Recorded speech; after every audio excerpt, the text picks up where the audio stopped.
The day the acceptance letter arrived, my dad, a man who'd spent half his life hauling cement on construction sites, rubbed his hands together so excitedly he scrubbed off a layer of calluses.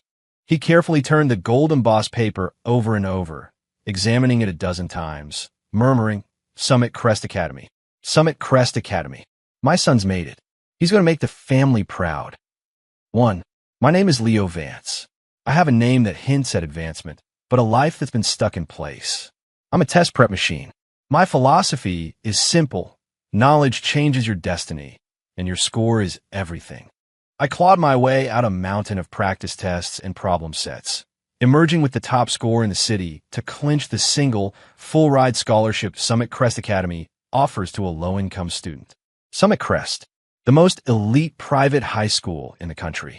A place where, legend has it, even the security guards need a bachelor's degree and the toilet paper is imported triple ply, soft weave. A money pit. My goal was clear.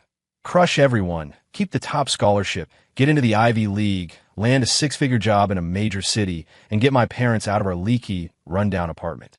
But on the first day of school, when I walked through the door of my dorm room dragging a scuffed-up suitcase, the flawless life plan I had designed began to crack. 2. The dorm room was a quad, with loft beds over desks, and the space felt sinfully large. But that wasn't the main thing. The main thing was my 3 roommates. On the bed by the window, a handsome guy with bleach blonde hair was leaning back, legs crossed, furiously tapping his phone while cursing at a mobile game. Christ, this useless support. Do you even know how to play? Do you? A pair of limited edition Air Jordans were tossed carelessly by his feet. I secretly used Google Lens to look them up. The price was more than my tuition and fees for all 3 years combined. Across from him, a guy in glasses was quietly typing code on a laptop. I didn't understand a single one of the green characters scrolling across his screen, but I recognized the watch on his wrist. I'd seen it in a magazine once. Patek Philippe. I'd forgotten the model, but I remembered the string of zeros in the price tag, enough to buy a mansion back in my hometown. The last bed, closest to the door, was being made by a quiet, refined-looking guy. I stood awkwardly in the doorway, feeling like a vagrant who had stumbled into the Garden of Eden. The new guy. The gamer glanced up, pointing to the only empty bed with his chin. "That one's yours. I am Chase Cunningham, the handsome one." The guy with the glasses pushed them up his nose, his introduction concise. "Ethan Reed." The one making his bed offered me a gentle smile. "Hey, I'm Alex Monroe. Looks like we're roommates. Welcome." I nodded, introducing myself in a low voice. "I'm Leo Vance." "Just Lao." Chase snorted with laughter. "Leo Vance? Dude, the name fits. You're quiet as a mouse. Your wallet just as empty." The joke was cruel, and my face instantly flushed crimson. My dignity was the only armor I wore under my cheap t-shirt. I clenched my fists and shot back coldly. Whether I have money doesn't matter. What matters is what's in your head. With that, I pulled my weapon from my backpack, a pristine copy of the Decathlon SAT and AP Prep Compendium, and immediately flipped it open and started working. I was going to show them that in this place, where scores are the only thing that mattered, I, Leo the test prep machine Vance, was king. 3. But after the first placement exam, my throne was kicked out from under me. I placed second in the entire school. First place, Kevin Price, a kid from the class next door who, like me, was on a scholarship. When I saw the results, my fingernails dug so deep into my palms, they nearly drew blood. Second place meant the $5,000 scholarship prize was cut in half. That was 6 months of my mom's medication. What made it worse was my math score, my best subject, my pride and joy, was a 0. I stormed into the registrar's office, pointing at the bright red 0 on my score sheet and yelling at the system administrator. "This is impossible. My work was all correct every step. Even if the final answer was wrong, there's no way I'd get a 0. Your system is broken." The administrator, a man in his 40s, didn't even bother to look up. The system is the same one used for the entire state. Hundreds of thousands of students took the test without a problem. And you're the only one who's right? Go figure out what you did wrong and stop causing a scene. I'm not. My eyes were red with panic, my voice shaking. This is about my scholarship. It's about what? You that desperate for cash. A contemptuous voice cut in from the side. It was Kevin Price. He stood there with his arms crossed, looking down at me, a faint smirk playing on his lips. Leo, you lost. Get over it. Stop embarrassing yourself. Is it that hard to admit someone is better than you? I couldn't defend myself. Humiliation and anger burned through my insides. Just as I was about to lose control, a hand rested gently on my shoulder. It was Alex Monroe. He'd appeared out of nowhere, looking as calm and gentle as ever. He didn't even glance at Kevin, just said to me peacefully, "Leo, don't worry. I'll handle this." He then took out his phone, stepped to the side, and made a call. His voice was quiet, and I only caught a few words. "Grandfather. Yes, I'm at Summit Crest. A small issue. Right, the testing system. A friend of mine." He hung up and smiled at me. "Okay, just wait a minute." Wait? For what? I was completely lost. The administration wouldn't budge. Kevin was gloating nearby, and I could do nothing but despair. But half an hour later, the office doors swung open. A group of men in sharp suits hurried in, flanking a balding middle-aged man. Leading them was the headmaster of Summit Crest Academy. Beads of nervous sweat dotted his forehead as he scanned the room. When his eyes locked on Alex, he practically jogged over, bowing his head. "Mr. Monroe, what are you doing here? Why didn't you call me directly for such a trivial matter?"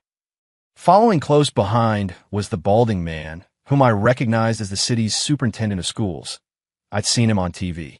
He also hurried over, his face plastered with a sycophantic smile. "Alex, my apologies for this disturbance. The system had a minor bug our technicians missed. It's our mistake, completely our mistake." Alex just gave a slight nod and pointed at me. "It's not for me. It's for my friend, Leo Vance. His math score was miscalculated. We'll fix it right away. Right away." The superintendent, as if receiving a royal decree, immediately spun around and barked at the administrator who had been ignoring me. "What are you waiting for? Pull up Leo Vance's test right now and manually regrade it. If you can't find the problem, you don't have to bother coming in tomorrow." The administrator's legs went weak, and he practically fell into his chair, scrambling at the computer. Less than 5 minutes later, the result was in. My math score was perfect, the only perfect score in the entire city. The system had misinterpreted a key formula symbol on my answer sheet as a smudge. In that moment, I stood frozen, watching Alex Monroe being showered with apologies, then glanced at Kevin Price, whose face was white as a sheet, as if he'd seen a ghost. My mind was a complete blank. The worldview I had built over 10 years of relentless studying was shattered by a single 1-minute phone call from Alex. The grandfather he'd mentioned, who I assumed was some minor civil servant, was apparently someone who could make the city's superintendent of schools show up in person to apologize.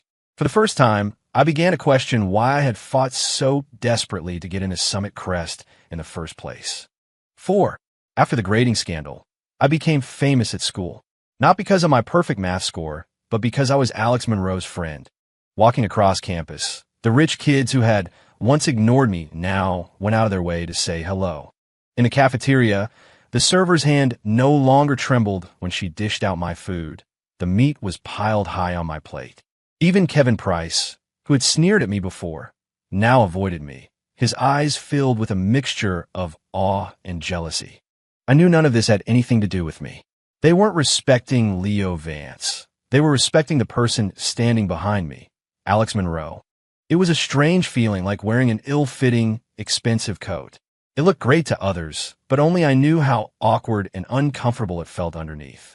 I tried to repay them in my own way, to maintain this incredibly unbalanced friendship.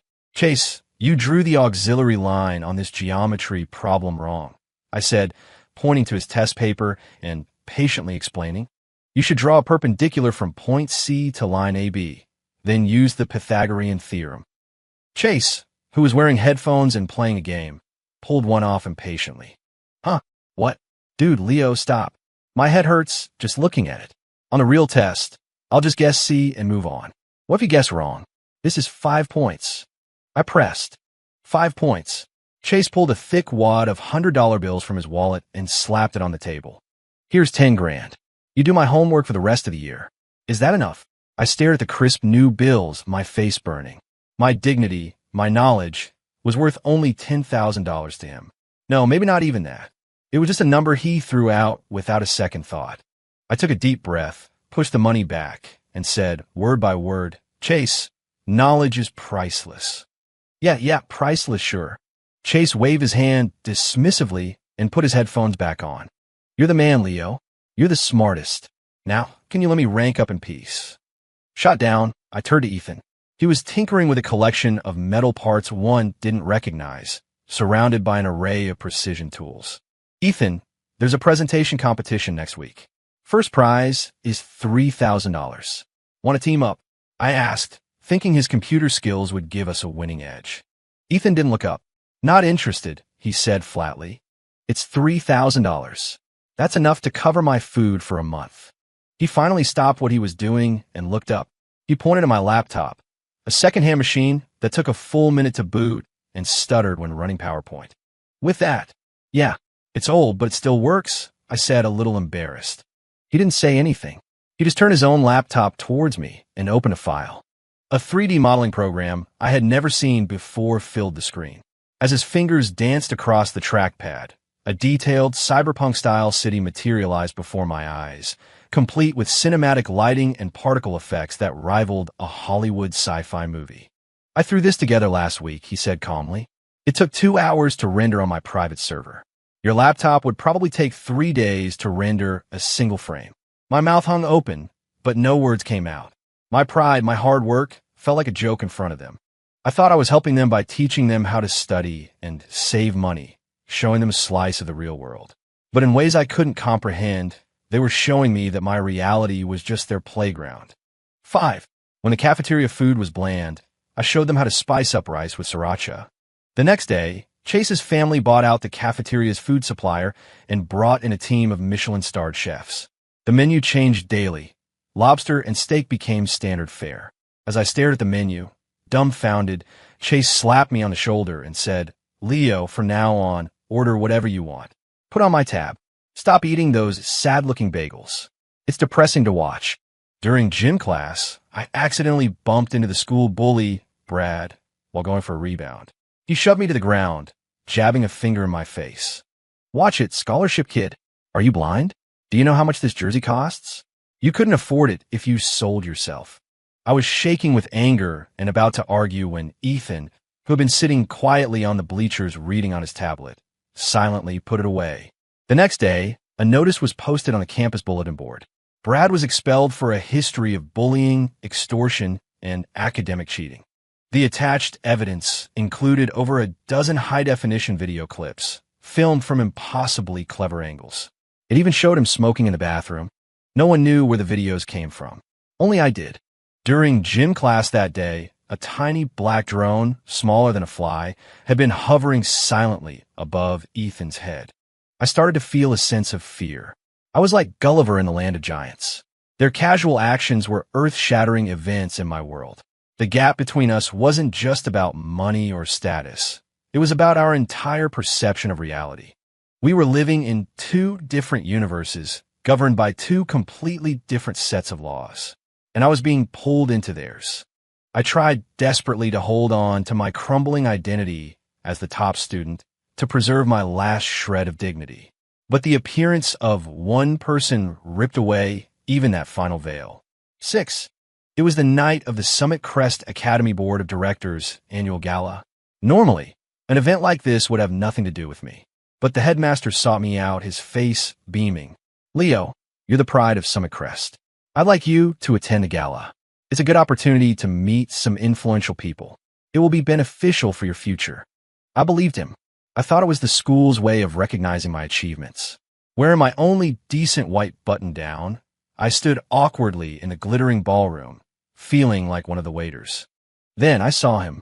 The headmaster was fawning over a man in a tailored suit who radiated power.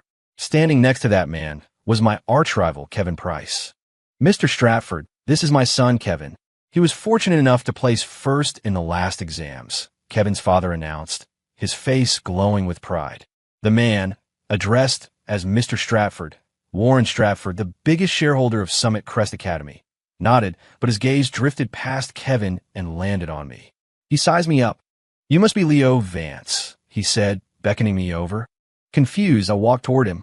Warren Stratford circled me, nodding in satisfaction. He then turned to the headmaster and said, "Yes, he's good stock. Physique, looks, intelligence. All top tier. Better than last year's candidate." I froze. What did he mean by that? Stratford ignored my confusion and turned back to Kevin's father with a smile. "Frank, your son's grades are indeed excellent. But unfortunately, there's only one spot in the Vanguard project this year." "The Vanguard project?" I asked instinctively. Stratford finally looked me in the eye, a knowing smirk on his lips. "It seems the headmaster hasn't filled you in yet." He clapped me on the shoulder.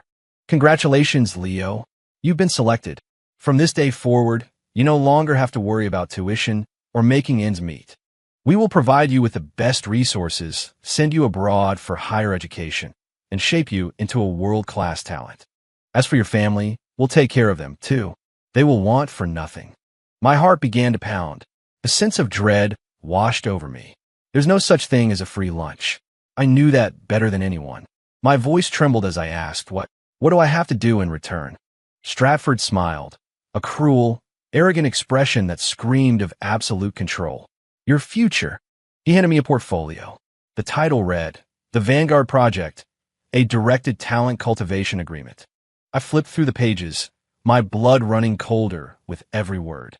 The agreement stipulated that upon graduation, I would be required to work for Stratford's corporation unconditionally for 30 years. During this period, all my research, patents, and inventions would belong to the corporation. My marriage, my family, even my decision to have children, would require the corporation's approval. The moment I signed this, my life would no longer be my own. I would become their meticulously groomed canary in a golden cage, a tool that lays golden eggs.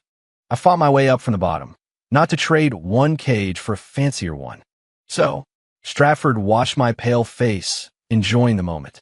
"Sign it. This is a once-in-a-lifetime opportunity for someone like you. Kevin here is dying for a chance, and I haven't even offered it to him." Beside him, Kevin Price stared at the agreement, his eyes burning with undisguised longing and jealousy. I lifted my head and looked at Stratford's smug, expectant face. A wave of rage and humiliation I had never felt before crashed through my reason. I grabbed a glass of juice from a nearby table and flung its contents squarely in his face. "To hell with your Vanguard project," I roared. "I, Leo Vance, will never be your dog." The entire ballroom fell silent. Everyone stared, frozen, at me and the dripping, pathetic figure of Warren Stratford.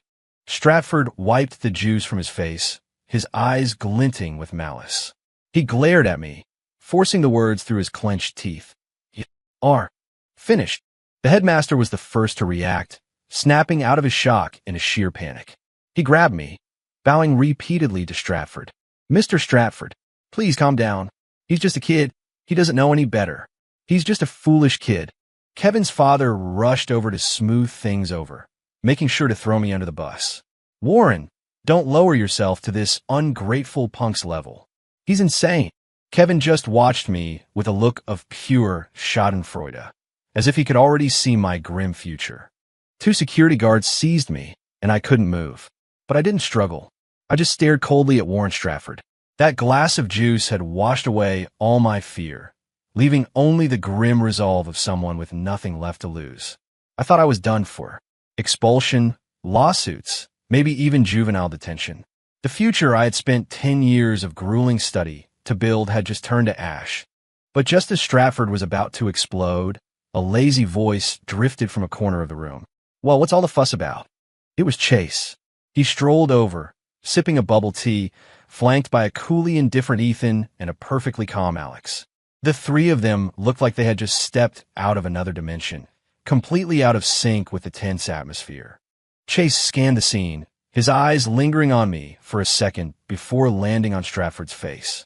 He let out an exaggerated gasp. "Uncle Warren, what's this? Performance art? Trying to look like a tomato?" Seeing Chase, Stratford's vicious expression softened slightly. He forced a smile that was uglier than a grimace. "Chase, my boy, what are you doing here? I thought your father was in Dubai, closing a deal." "My dad's in Dubai, but I'm not," Chase said with a shrug, swirling his bubble tea. "Heard the school had some good food tonight, so I came to crash the party. What? Not welcome, Uncle Warren. Welcome. Of course you're welcome. Stratford's humility was so jarring it felt alien. Glad to hear it. Chase turned his attention back to me and raised an eyebrow. So what's going on here, Uncle Warren? You throwing your weight around, picking on my boy. His words, my boy, were spoken so casually, yet they landed like a bomb in the ballroom. The color drained from Stratford's face. He glanced from Chase to me, clearly trying to weigh his options. Just then, Alex stepped forward. He still wore his gentle expression and gave Stratford a slight nod. Mr. Stratford, my roommate, is young and has a bit of a temper. If he's offended you in any way, I apologize on his behalf. His words sounded like an apology, but his tone held no trace of it. Sweat started to form on Stratford's forehead. One Chase Cunningham was bad enough. Now he had to deal with Alex Monroe, whose background was a complete mystery, but clearly terrifying. He managed a stiff smile. Alex, you're here too. It's all a misunderstanding. A simple misunderstanding. I was just discussing future career plans with Leo. Is that so? Ethan, who had been silent until now, suddenly spoke up. He held up his phone, which was playing a video. On the screen was the entire scene from moments before, Stratford pressuring me to sign a contract and me throwing the juice in his face. The video was crystal clear, the audio perfect. It had even captured Stratford's sneer, "I'll make you my dog. Your discussion methods are rather unique, Mr. Stratford," Ethan said flatly. Stratford's face turned a deathly gray. He knew he had lost.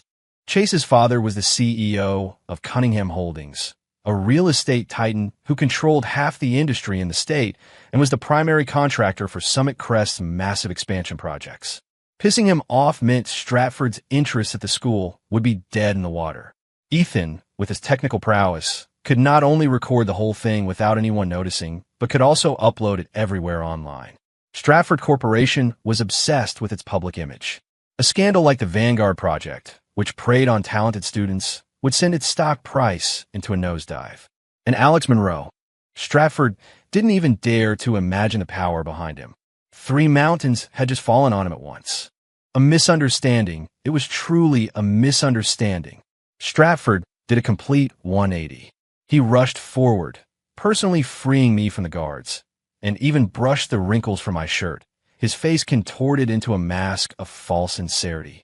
Leo, my boy, I had too much to drink. I was talking nonsense. Please don't take it to heart. That agreement, it was just a draft. We were just spitballing ideas. He spun on the headmaster, his voice sharp. Headmaster, there will be no more of this.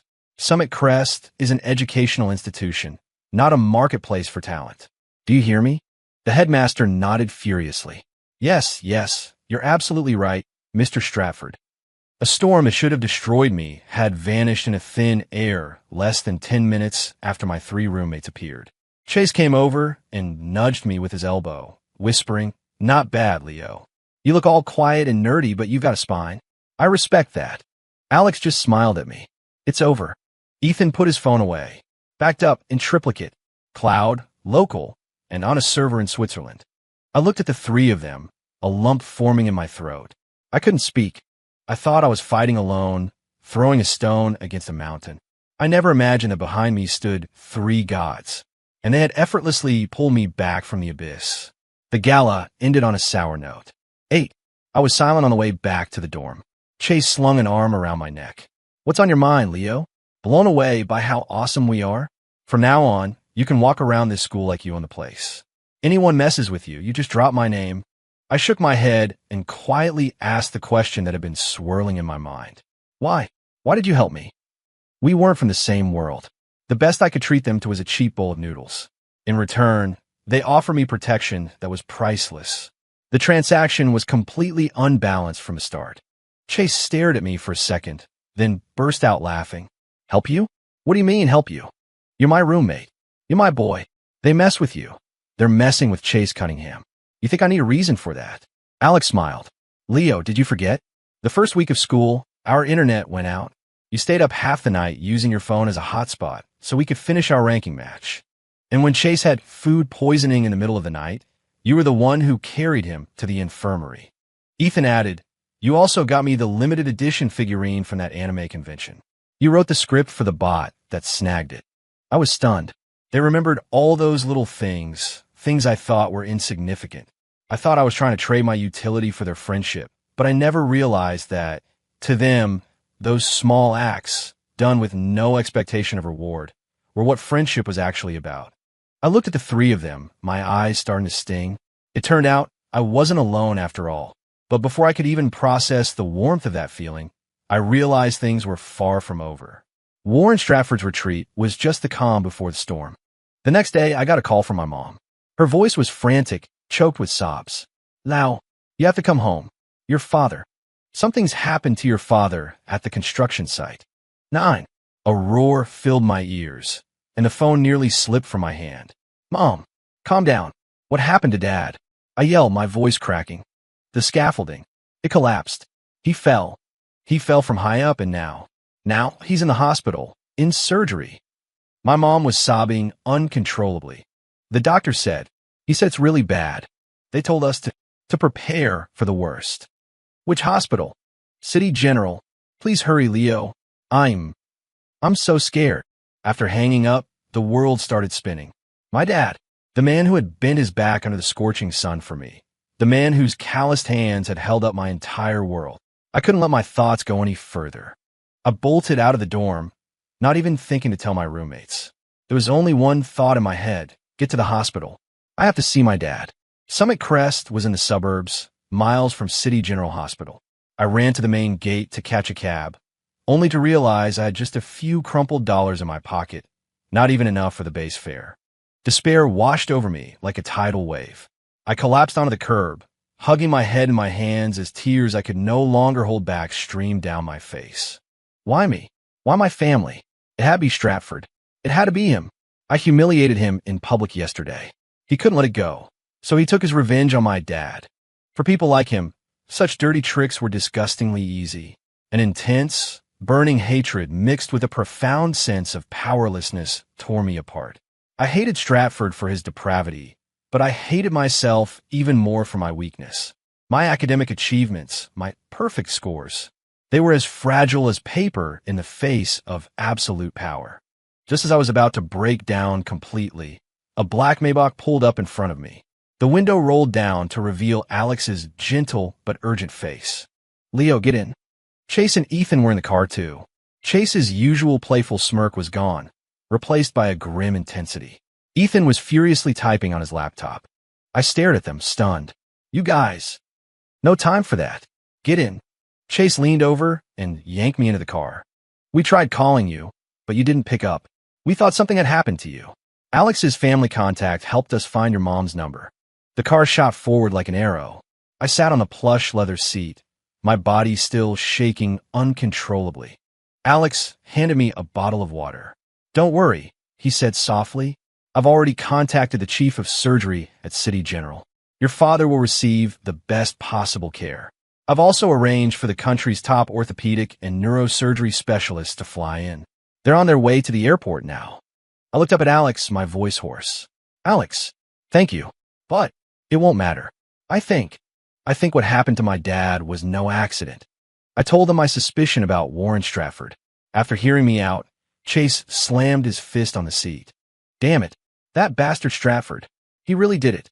He messed with my boy's family. He's got a death wish."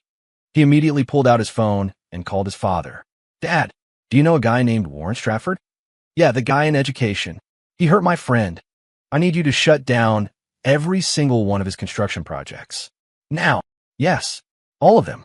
And I want a full audit of his company. Find every piece of dirt you can on his tax evasion." Hanging up, Chase's eyes were blazing. "Leo, don't you worry. I'll make him pay for this." Meanwhile, on Ethan's laptop, a blueprint of my dad's construction site had appeared, along with streams of data. "Found it," he said, pushing up his glasses, his voice ice cold. 3 of the bolts securing the scaffolding were substandard. Their load capacity was well below the national safety standard. Furthermore, 5 minutes before the accident, the site security camera feed was interrupted for exactly 30 seconds. It was deliberate. I realized instantly. There's more. Ethan's fingers flew across the keyboard, and a company name appeared on the screen. The contractor for the site is a company called Apex Construction. its parent company, after piercing the corporate veil 3 layers deep, is ultimately controlled by Warren Stratford's brother-in-law. The proof was undeniable. This was a conspiracy from top to bottom, a cruel, inhuman act of revenge aimed directly at me. After hearing this, Alex's usually calm face took on a chilling frost for the first time. He took out his phone again and dialed that familiar number. "Grandfather, it's me. Yes, I'm still at school. A friend's father was in a work accident. We suspect foul play. Yes, it involves a board member at Summit Crest, Warren Stratford. I don't need you to intervene. I'm just requesting permission to use the family's resources. Just once. Yes, I want to get to the bottom of this. Yes, grandfather. I want to make him pay the price." After he hung up, Alex looked at me, his eyes firm. "Leo, do you trust me?" I looked at him, then at Chase and Ethan beside me. Before today, my life had been a solitary battle on a narrow bridge. I thought I could only rely on myself, on my own blood and sweat, to fight for a sliver of a future. But now, they had shown me with their actions that I was not alone. Behind me stood a real estate titan, an immeasurable political power, and a technological force that could penetrate anything. I nodded forcefully, tears of gratitude streaming down my face. "I trust you." This time, I was no longer a helpless victim. I was going to fight back, and I was going to make Warren Stratford pay in blood. 10. When we arrived at City General, my dad was already in the ICU. My mom was slumped on the floor in the hallway, looking like all the life had been drained from her. I rushed over to help her up. The moment she saw me, she collapsed into my arms, wailing. The chief of surgery, alerted by Alex, met us personally. He brought both the best and worst news.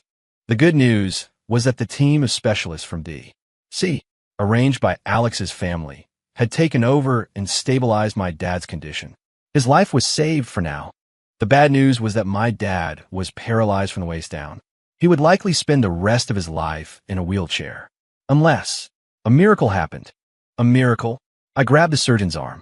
What kind of miracle? The surgeon looked hesitant. There's a cutting-edge biotech lab in Switzerland researching a form of nerve regeneration therapy, but it's still in the experimental phase. The success rate is extremely low, and the cost is astronomical. My heart sank into a black hole. Astronomical, for me, meant impossible. Chase, who had been listening, pulled out a black credit card. "Money is not an issue. Contact them immediately. I don't care what it costs. We'll pay for it." The surgeon stared, first at Chase, then at Alex, and finally nodded. "Okay, I'll make the arrangements right now." After getting my mom settled, the 4 of us stepped outside the hospital. The cold night air hit my face, but I felt nothing. Inside, a fire was raging. "Warren Stratford. Where's he right now?" I asked. A red dot glowed on the map on Ethan's laptop, pinpointing a high-end private club. The Sovereign Club. He's with his brother-in-law and several executives from Apex Construction. Probably celebrating. Celebrating my father's paralysis. Celebrating my despair. My knuckles turned white.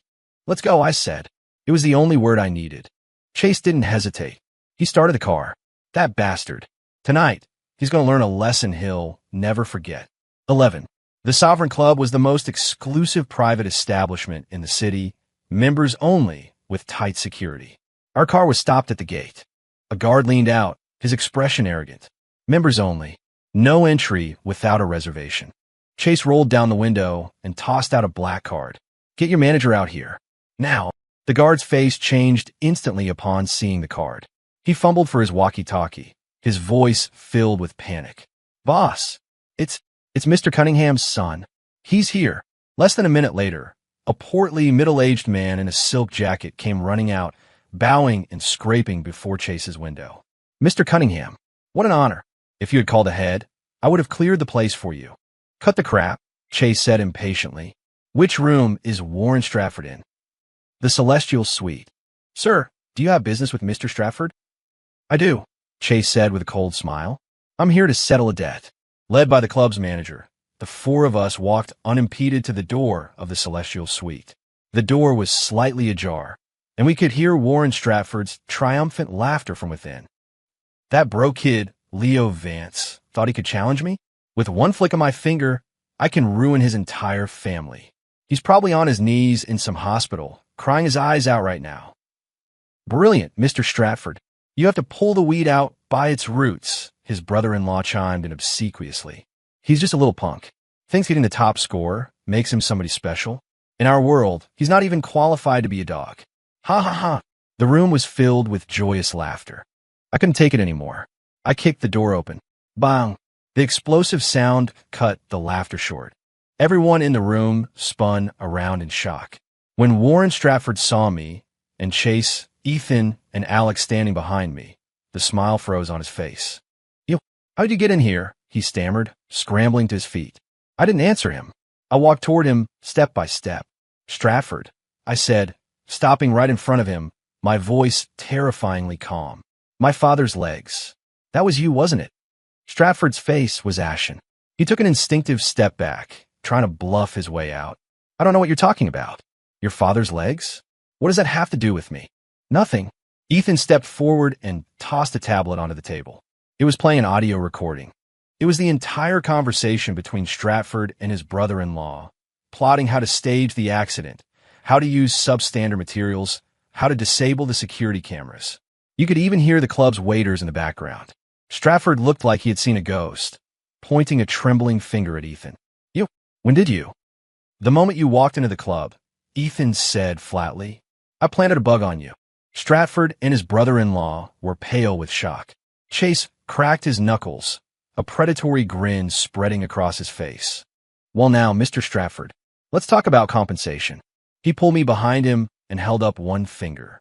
First, you will cover all of my friend's father's future medical expenses, including the full cost of his treatment in Switzerland.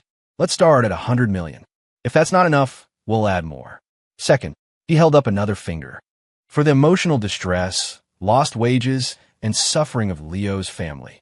I'll round it off to a neat $500 million. Any problem with that? Stratford's lips trembled. He tried to speak, but no words came out.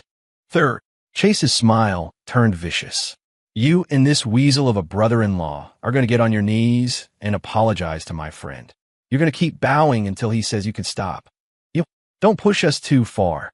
Stratford's brother-in-law blustered, trying to sound tough. Chase didn't even look at him. He just nodded to the bodyguards at the door. Two massive men, both well over 6 feet tall, stepped inside. They grabbed Stratford and his brother-in-law like they were children and forced them to their knees in front of me. I looked down at the two men, trembling on the floor like leaves in a storm. But I felt no pleasure, no thrill of revenge. Only a deep, hollow sadness. Could beating them at their own game really give me back my father's health? Just then, Alex, who had been silent the whole time, finally spoke. His voice wasn't loud, but it dropped the temperature in the room to freezing. Kneeling and apologizing is just the appetizer. He looked at Stratford and said calmly, Mr. Stratford, you probably don't know this yet, but half an hour ago, Cunningham Holdings announced the unilateral termination of all contracts with your companies. Due to the quality issues with your building materials, their legal team will be suing you for $3 billion in damages. Stratford's head snapped up, his face a mask of disbelief. Alex continued, 15 minutes ago, a team from the IRS entered your corporate headquarters and seized all your financial records. They already have all the evidence of your tax evasion and asset offshoring from the past 10 years. 10 minutes ago, the FBI arrested your cousin, the one who's a director at the City Planning Commission. 5 minutes ago, your family's offshore accounts in Switzerland were frozen. And right now, Alex glanced at his watch, his tone casual. You should be receiving a news alert on your phone. The headline will be something like, Prominent businessman Warren Stratford under federal investigation for multiple felonies.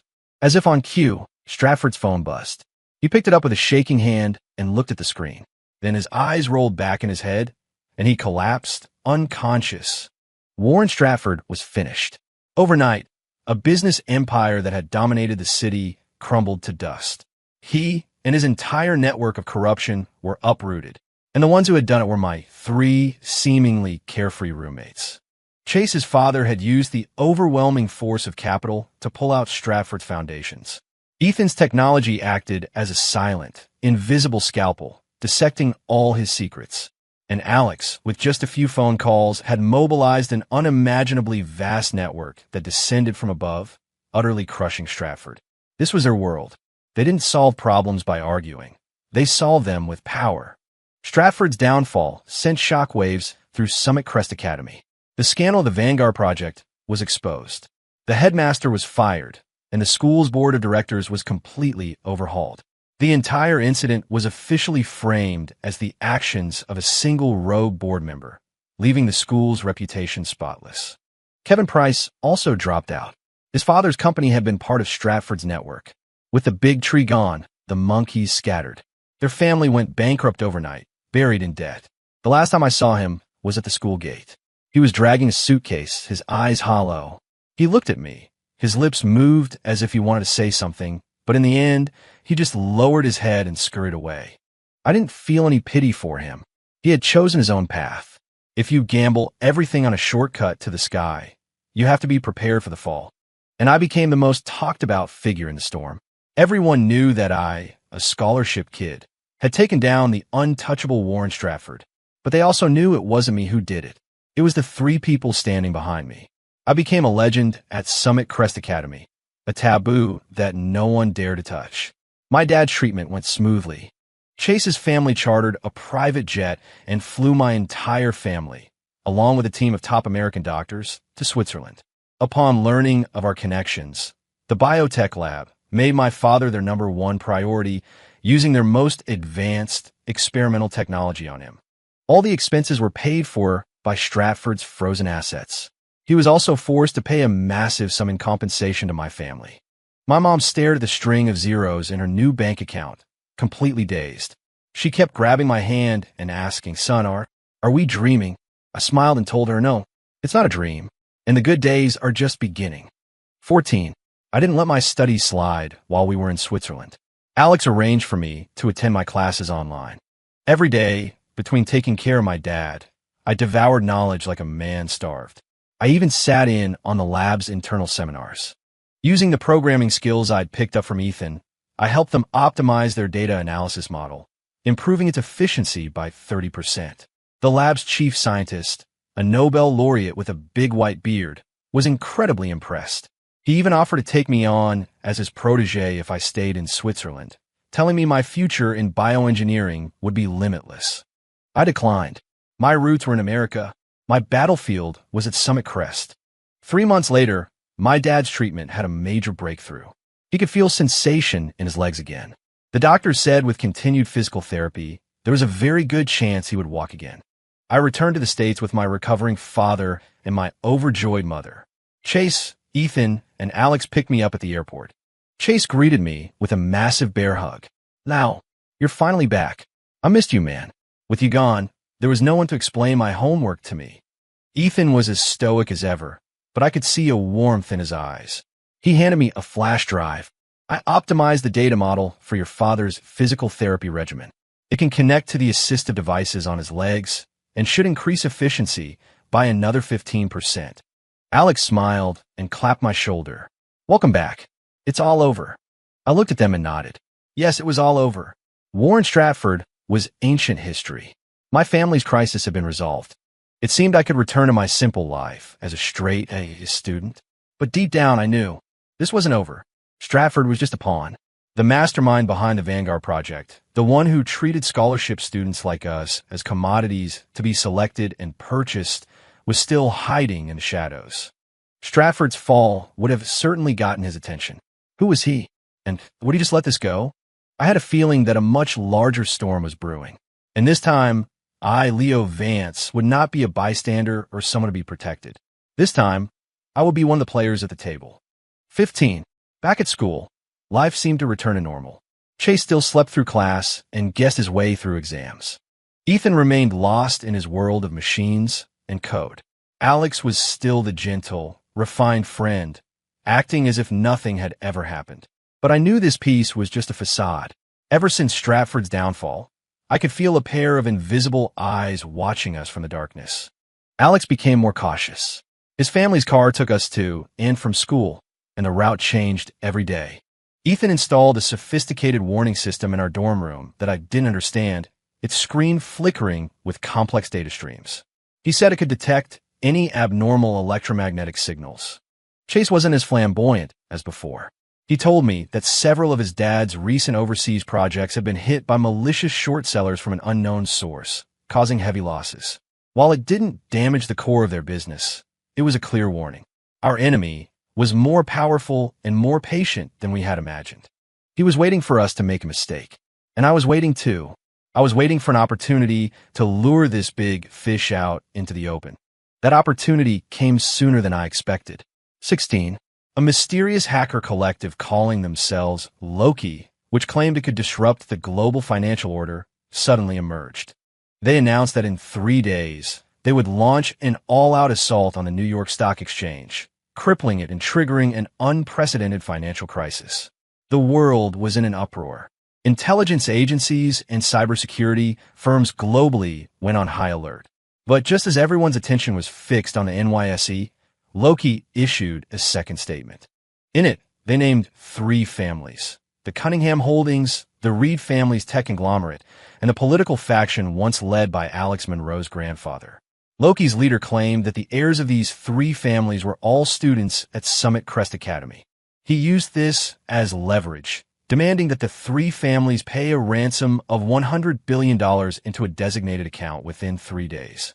If they didn't, he would release all of their most sensitive secrets: illegal financial transactions, technological backdoors, and political scandals damaging enough to topple governments. At the end of the statement, there was a photo. It was of the 4 of us, eating in the school cafeteria. My face was clearly circled in red, and below it a single line of text, and our eyes among them. In that instant, my blood ran cold. It was a brilliant, poisonous plan. Kill 3 birds with 1 stone. First, extort a fortune. Second, attack their families. And third, the most vicious part, turn us against each other. By marking me as their inside man, they were aiming for the heart of our friendship. My background, my computer skills, my initial resentment of their world, all of it could be twisted into the perfect motive for betrayal. If they believed it, the trust we had built would shatter in an instant. I would become their greatest enemy. And if they didn't believe it, how could they possibly explain to their powerful families why they were putting their faith in a poor kid who came from nowhere? I stare at the news, my hands and feet turning to ice.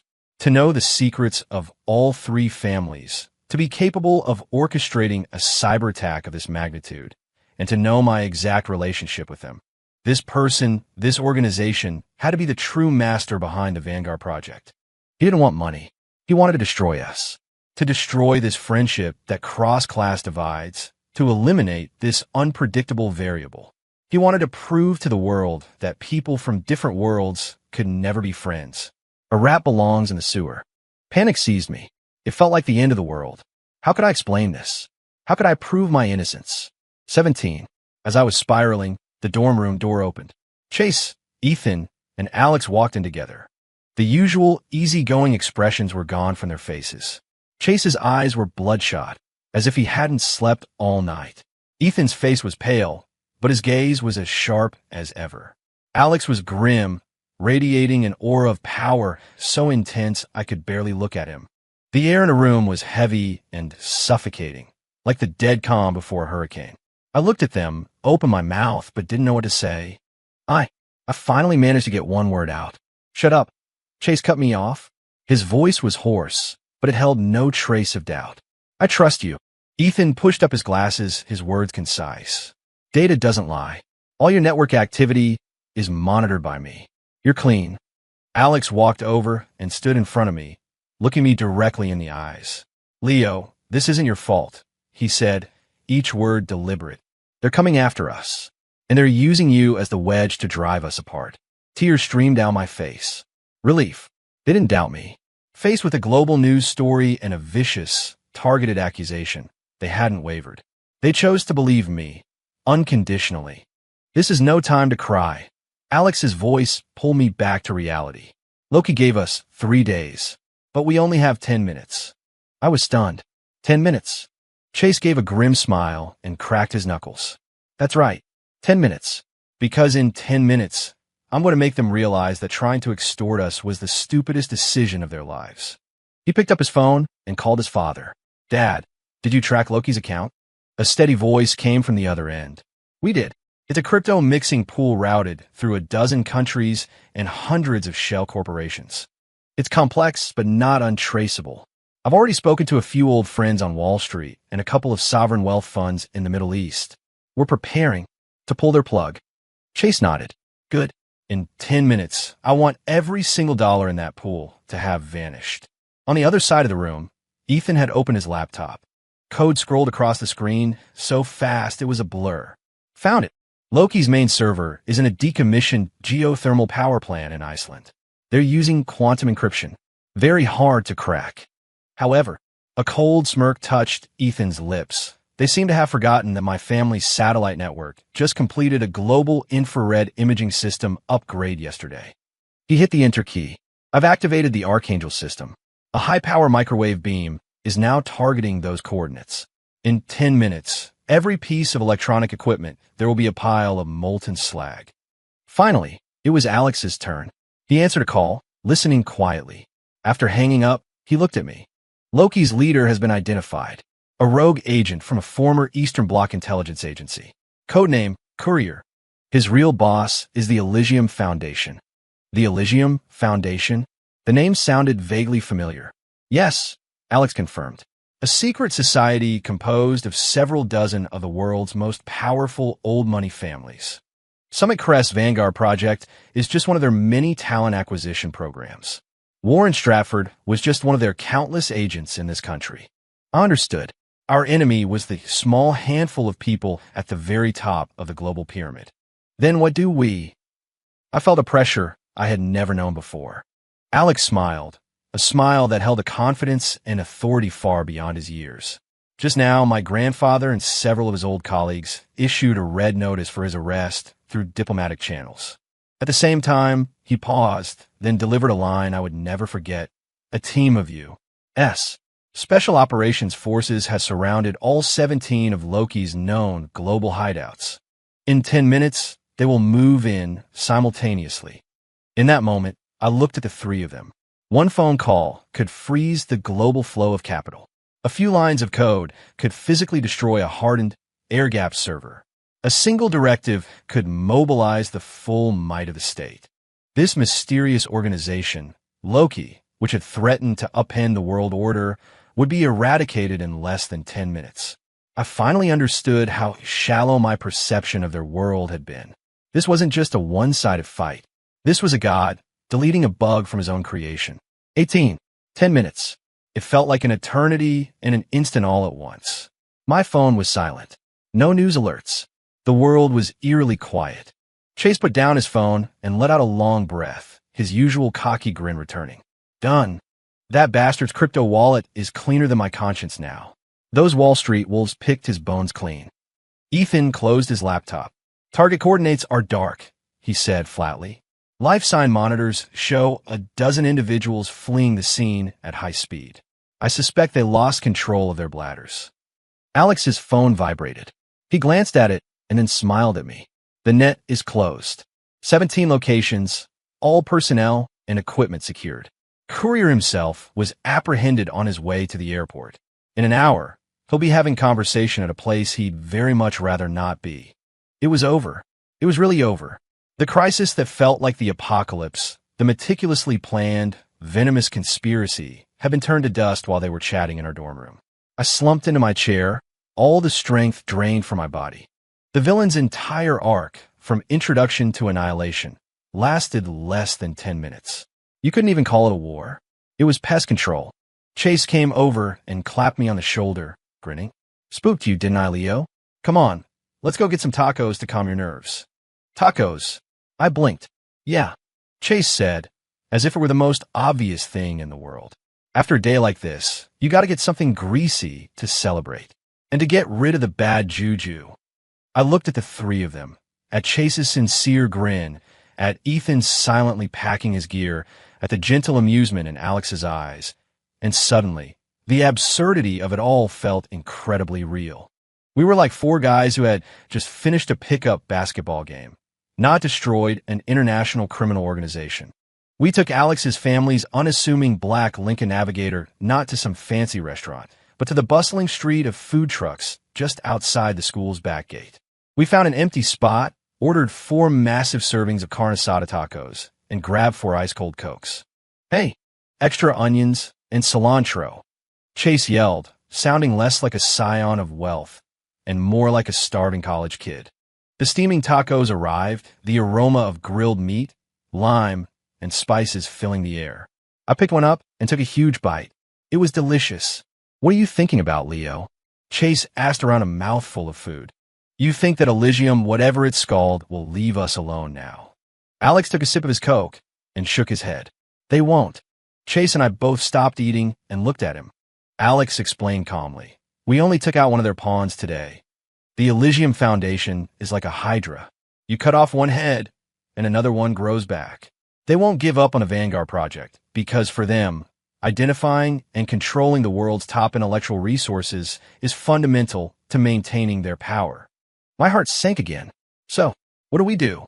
"We—" Alex smiled, and his eyes seemed to glow. "Leo, don't you get it yet? This was never about us. It was always about you." 19. Me? I was completely lost. "Yes, you," Alex said. "Chase, Ethan, and I were born into this system.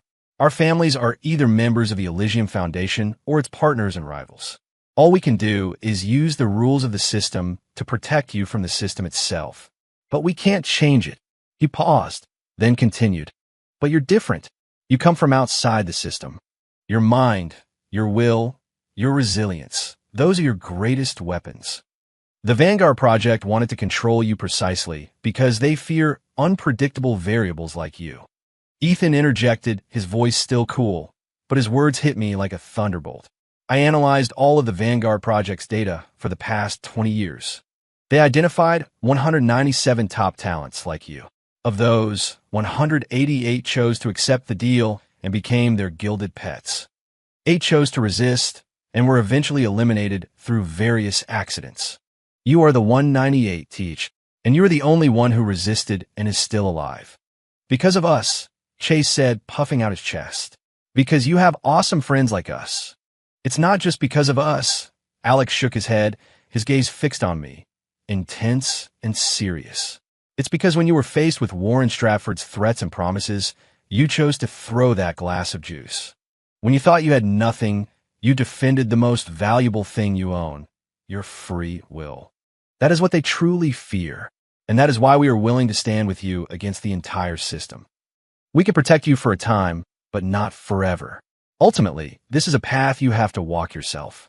I sat there in stunned silence, my taco forgotten in my hand. I had always thought I was the lucky one, the one they had saved. I had always thought my struggles were worthless in the face of their immense power. It was only in this moment that I finally understood.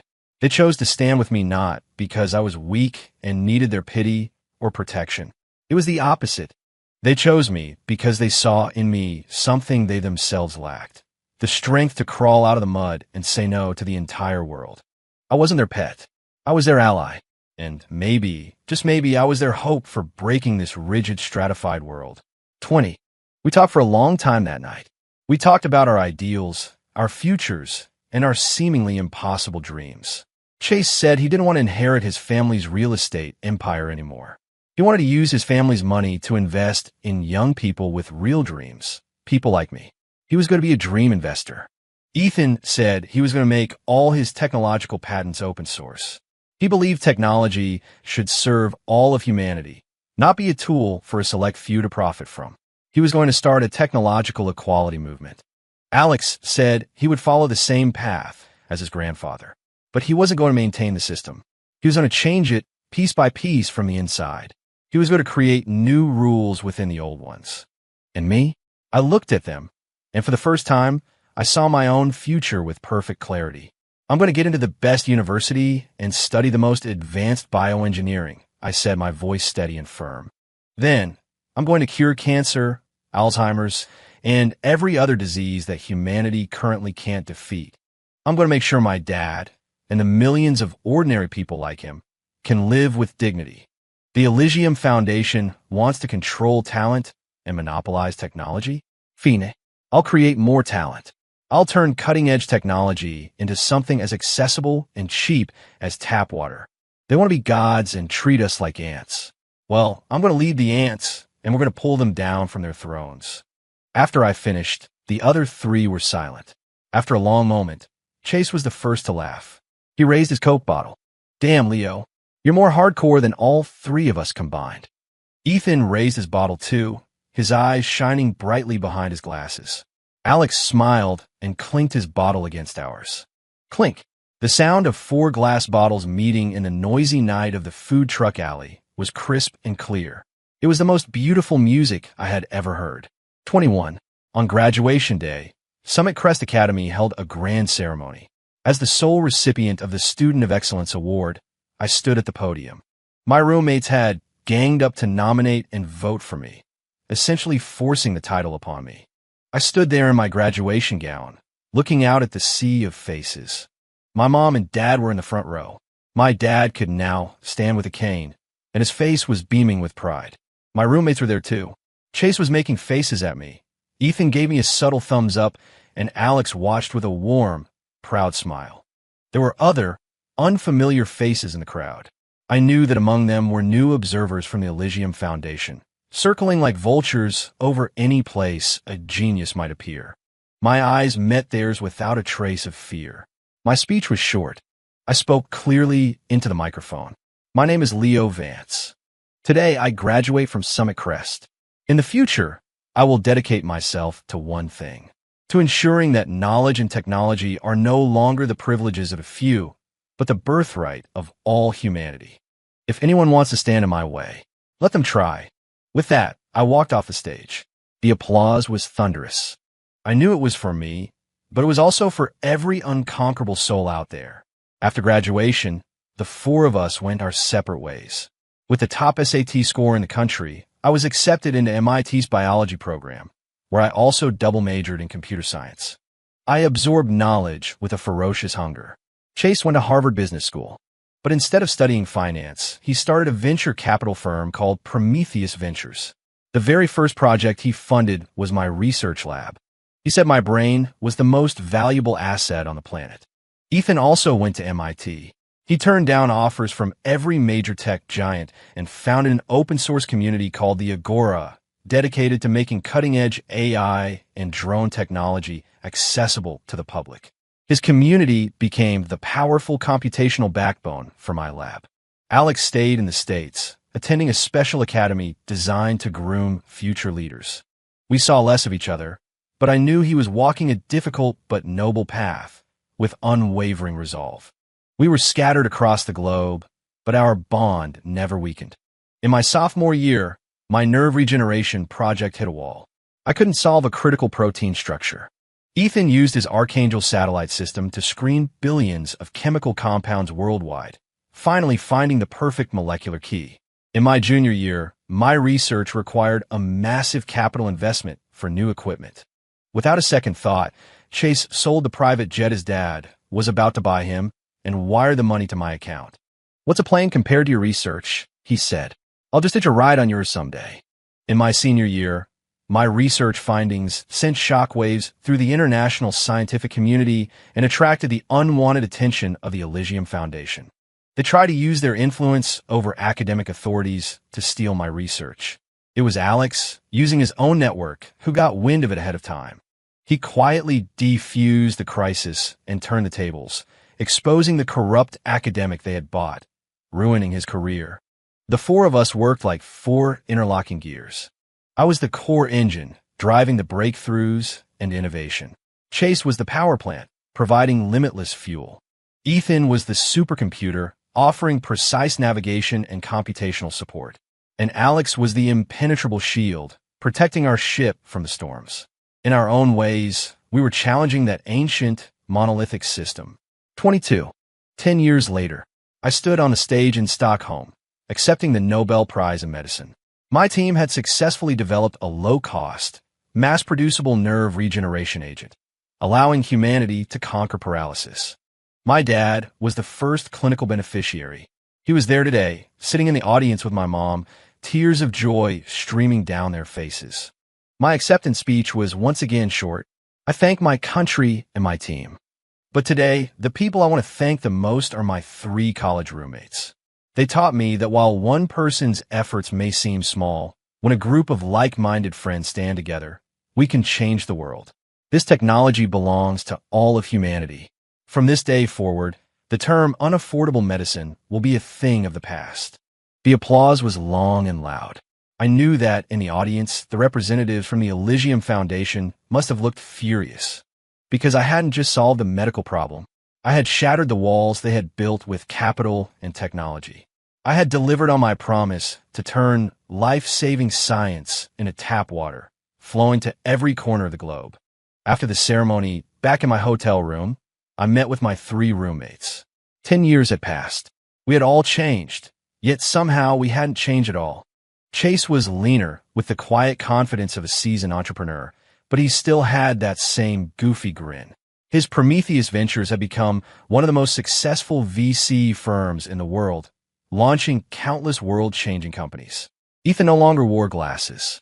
His eyes, no longer so cold, held a certain warmth. His Agora community had become the largest open-source tech platform on the planet, with over 1 billion users, truly achieving technological equality. Alex wore a simple, impeccably tailored suit. His aura was calmer, but his eyes were as deep as the ocean. He was a rising star within the system, using his wisdom and courage to drive profound change. We looked at each other and smiled. Leo, you're the man. Chase came over and crushed me in a hug. A Nobel Prize. I'm going to send you a check for $1 million. I laughed and punched him on the shoulder. Can't you be more creative? It's always money with you. What else is there? Chase asked, feigning innocence. It's what I do. Ethan handed me a hard drive. This is the data model for the version 2.0 regeneration agent. Integrated with predictive AI, it should increase the cure rate by another 0.1%. Consider it a congratulatory gift. I took it reverently. This is more valuable than any gift. Alex looked at us and smiled. The road is just beginning. He was right. The road was just beginning. Curing paralysis was only the first step. Next came cancer, genetic disorders, aging. Countless mountains were still waiting for us to climb. The Elysium Foundation wouldn't give up either. They would find more subtle, more powerful ways to maintain their world order. But what did that matter? I turned and looked out the window at the city lights, a glittering river of stars on the earth. I suddenly remembered that question I had asked myself so long ago. What was the point of fighting so hard to get into an elite school? Now, I had the answer. The point wasn't to climb above others, or to squeeze my way into their glittering, top-tier world. The point was that it allowed me to meet them. It allowed 4 souls from different worlds, who should have never crossed paths, to collide and ignite a light bright enough to illuminate the world. My hard work wasn't worthless. It was my ticket to the battlefield. And their friendship, priceless and unconditional, was the ultimate weapon that would allow me to win the war. I turned back to them and raised my glass. To us. To the future. Outside, a new sun was slowly rising above the horizon.